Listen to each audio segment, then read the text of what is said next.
Nice to meet you. Hi Ian, it's very nice to meet you too. We're dealing with the situation here after our visit to Shimei, where we had a catastrophe on our #1 bike and we haven't been able to resurrect it for this meeting. We've arrived here with the bike that's normally used in wet weather and it's scaldingly hot.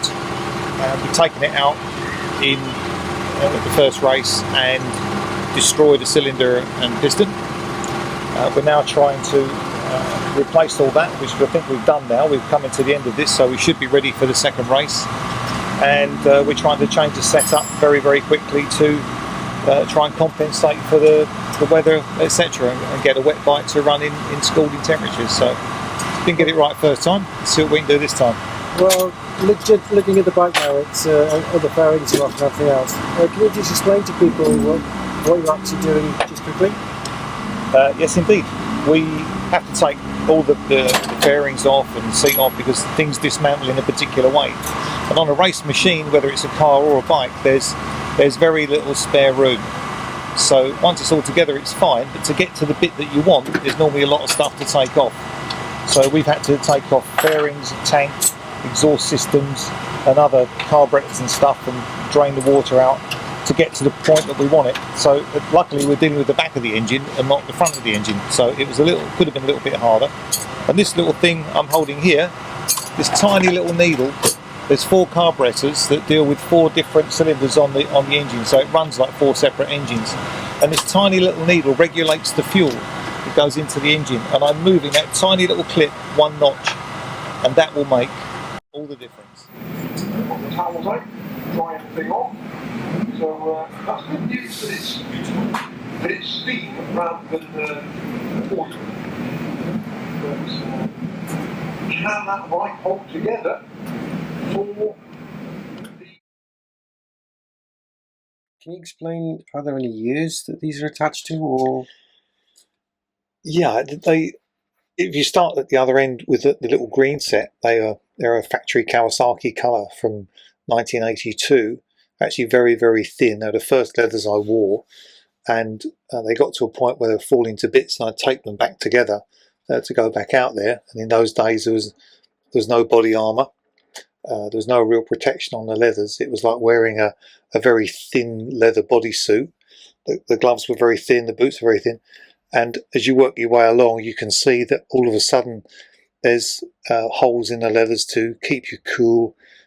They take on a different shape, and there's different body armour, and if you look at the knees, the knee pads come along, so as you're riding very low into a corner, 45 degrees plus, you could ride on your knee and lift the bike up if it started to slide, whereas in the old days if you tried to do that you'd just end up with no kneecap. So the technology's come along a long way on the leathers for the rider, as well as the technology on the bikes making them faster. Well, you were saying earlier about the years that you've actually been racing as a driver. Are these actually running in years, or do they last for a while? Or generally speaking, your leathers will last a very long time. Unfortunately, there is a propensity to try and win and therefore find the limits and fall off. So the story I just said about the leathers at the bottom end there being held together with duct tape, if you work your way along here you'll see that there's Suzuki with a Z missing on the side, and there's Streetsy and it's all bashed up, and if you look at some of the shoulders they're scuffed and the knees are gone. Most of them look fairly shabby because they've been down the road, and if you look at the lucky Streetsy one, which is even funnier, the left arm is shredded. So they'll take some punishment. Probably the worst set here is one of the latest ones, and in 1994 I turned upside down at about 160 or so, and as you can see they absolutely disintegrated on the back, and I didn't walk away from that one, but luckily the back protector saved me and kept me out of a wheelchair. So the leathers now and the equipment that's available is fantastic for a racer, and you've got to be unlucky to sustain injuries these days. I've noticed there's helmets on the wall here. I can see on the red one that there's some scratches. Can you tell us a little bit more about how you got those?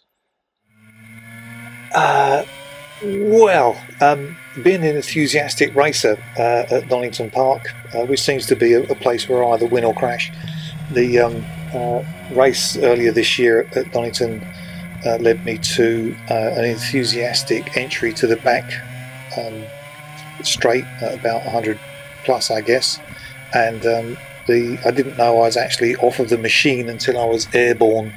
And the marshals later on said it was the full Superman, so I'll leave that to your imagination. And apparently I landed on my head, which is probably the safest thing to land on, but it knocked me out for a bit, and they took me to hospital because they always do as a precaution. As you can see from the crash helmet, that was its one-time use. And unfortunately, most crash helmets in the racing game are a one-time use. So the first time they go down, that's it. They're finished, because the fiberglass outside probably doesn't look too bad, but the compression that happens on the polystyrene and whatever it is they use inside, once it's compressed, that's it. It's done its job, and it's not going to do it again. And that's what saves you. Okay. So that went rough front to back a couple of times, and that's it really, in the bin. So I just put it in my Hall of Fame here with the others. How many bikes do you actually have at present? Right now I have 2 Grand Prix Suzukis, 500s, RGs, which are as used by the privateer teams in Grand Prix. There's a road version of that, which I use as a training vehicle, just to keep my eye in the winter months.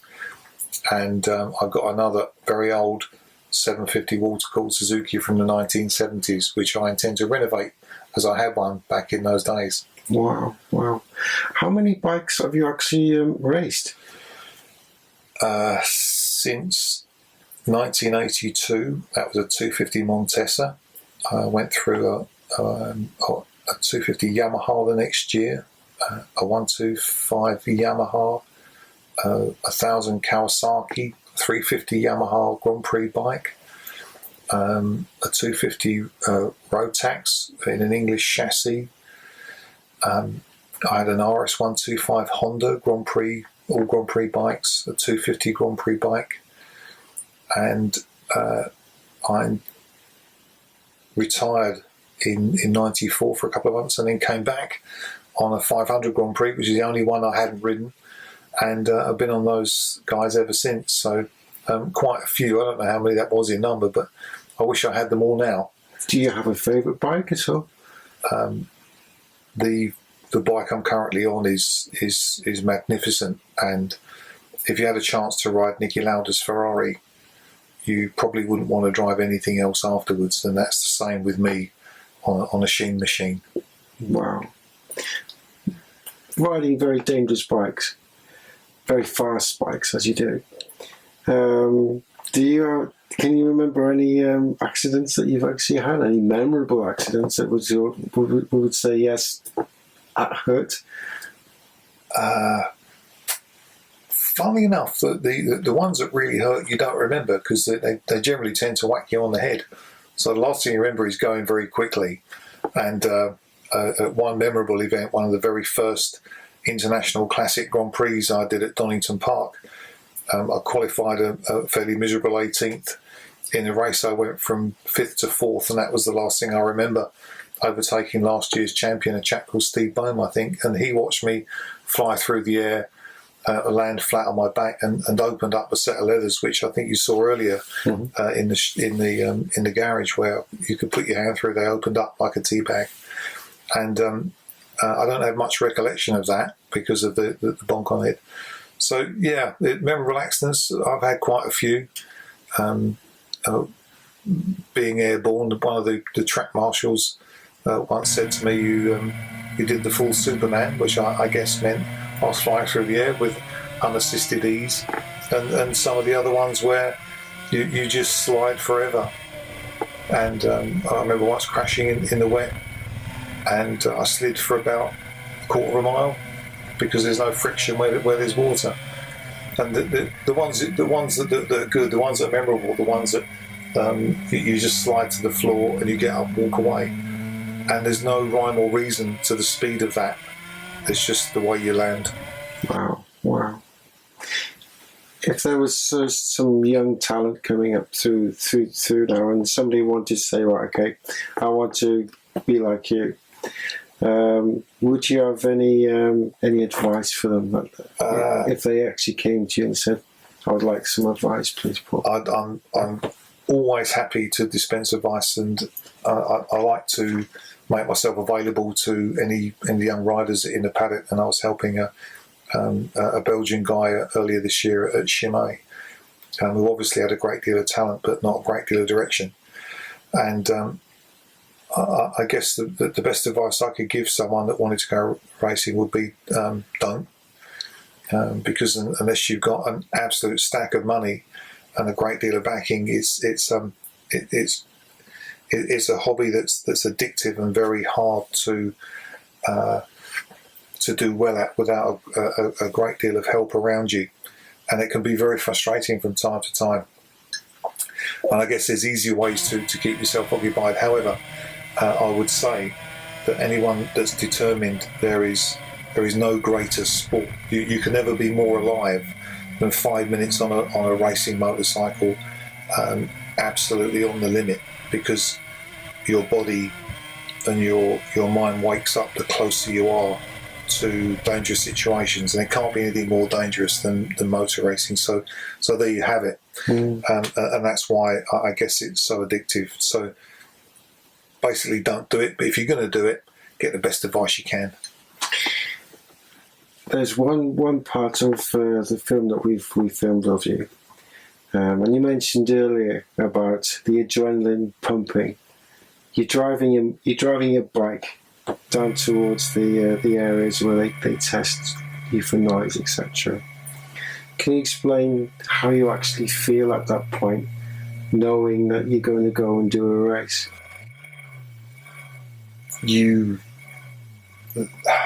There's a certain tension in a racetrack, and I guess if I go right to the other end of the day, there's a certain poignancy where the races are all over and you go home.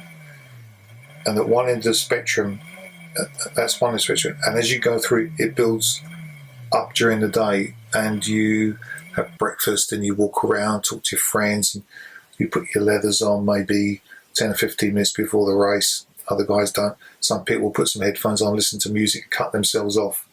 Some people will be very energetic and talk to people. I don't know how I am, because you're only as you are to other people. So I think I'm fairly normal up to about 10 minutes before.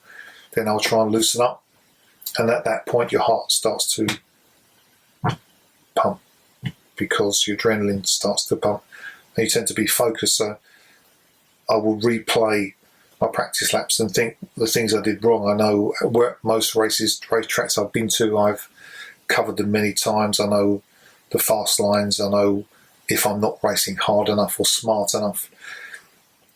The point the helmet goes on, your heart rate goes up a percentage point, and at the point the engine starts, it goes up another percentage point.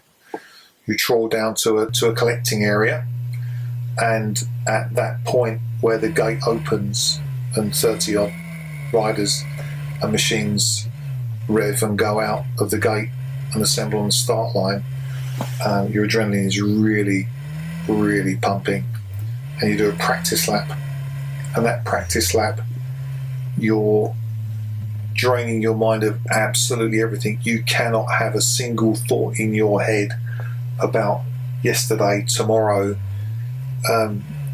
or any other thing other than the people that you are going to beat. And all that goes through my head is my main competition, and these are the guys who are trying to steal my trophies. When you're on the grid and you're looking at a red light, I don't even breathe. I don't even blink. And I've got film of me not blinking, and it's just like a cat stare. You just don't blink. And at the point the light goes green, you have to try and remember to breathe and get it going. You hit the first corner, and all you're trying to do is brake later than everyone else and push them out of the way and whatever. No such thing as me to come second.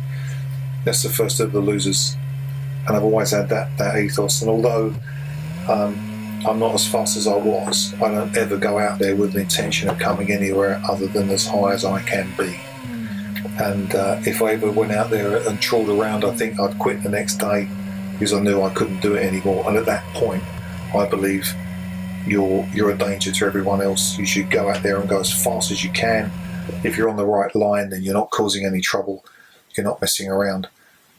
And that's to me, it's a racer's philosophy, and I've been out there a long time. So I guess I've grown up with that, and I've shared the track with many great people. I learnt as much as I can, and you never stop learning. And a lot of races I won started in the garage, making correct gear ratios, correct tyres, correct wheel sizes, chassis geometry, and those tenths of a second pay off. Because if you win a race by 10 feet, that's exactly the effort that you put in the garage. You didn't race any harder. Your bike was just better set up. It came out the corner better than the other guys. Well, looking at the trophies you have in your room here, there's absolutely hundreds here. I can particularly see two hats, peak caps here. One has got the bronze hatch, and you mentioned earlier that this is a special hat. And could you tell us why it is special? These guys, I guess. Mm-hmm. This one has a trophy on the side, and it's given to people that have won an event at brands. And I've got some nice hats. I've got some that I keep and wear, and some that I make very oily and dirty. And because this was one I got this year, I kind of like that guy. So he could just sit on the shelf there with the books and trophies. And this one was a Cadwell Park job, and Cadwell's a very hard track for me on my bike, because it's a very tight and twisty track. So there is no advantage on a bigger bike. In fact, it's a disadvantage getting it through the chicane. So picking up one with a winner's hat on at Cadwell on that sort of bike kind of makes my day, really. I can look at the trophies and think to myself, well, I remember that race. I remember that day, or the championship trophy. Yeah, I remember how hard that year was, or that they all mean something. Although I don't know every single one. Well, I'll need a massive memory to remember every single one, but I think that the ones that really mean something, it's like a touchstone, and it injects the memory back into you. And it's some of the reasons would be not that you won that race, maybe you were third or something, but the guys you raced against and how hard you had to go, and the what happened on the day. And it just, the memories, the special memories aren't particularly a win. They're just a great time, and you can come in and feel good about it. And even if you got your ass kicked, it doesn't matter, because you were beaten by someone that deserved to win. We're coming towards the end of 2013. What are your plans for now for 2014? Lose weight. I'd like to do another year. I've had a particularly bad 2013. Yeah, I think I'd like to get some fitness back, because I've been racing on memory this year, really, and coupled with a really poor reliability record, which is unfortunate, but sometimes these things happen. Metal fatigue happens, and I don't want to go out on a low. I'd like to go out on a high. And if I'd have quit last year, I probably would have been happier, because I was a champion. But hey, these things happen. Talk about being champion. Do you have any mascots that you have within the team itself, or any personal mascots? Superstition mascots. Well, some people may notice that if they look in my caravan window, they would see a a stuffed toy, which is a little horse. And as I was a cowboy in a former life, I've always had a Mustang either on four wheels or four legs, and that little horse came with me in my job from City of London Online Telecoms. It was given to me at a big exhibition at the American Embassy, and I decided that that this Mustang would be very useful and take the place of the actual four-legged horse I'd just sold. And I've taken this little critter around with me all around the racetracks. It's been to every single racetrack in the UK, some abroad. It's been to Las Vegas, been everywhere. So we're going to put a Facebook page up for this little horse, and there's some excellent funny pictures. I will not go to a racetrack without him. Why? Well, when you come off and it hurts, you tend to look for why that happened. Now, at one point in time, I realised that I'd crashed wearing number 22, and I crashed the time before wearing number 22, and I found a picture in an album that I collected, and looking at that picture, I crashed that day. Hey, guess what number was on it? So the next crash I had, I thought, well, I wasn't number 22 that day, and I was laughing about this. I looked up and I was actually in garage number 22. Paul, thank you so much for having the interview today. I hope 2014 is going to be a glorious year as years previous. Thank you very much for your time. Ian, thank you. Thank you very much. Cheers. Thank you.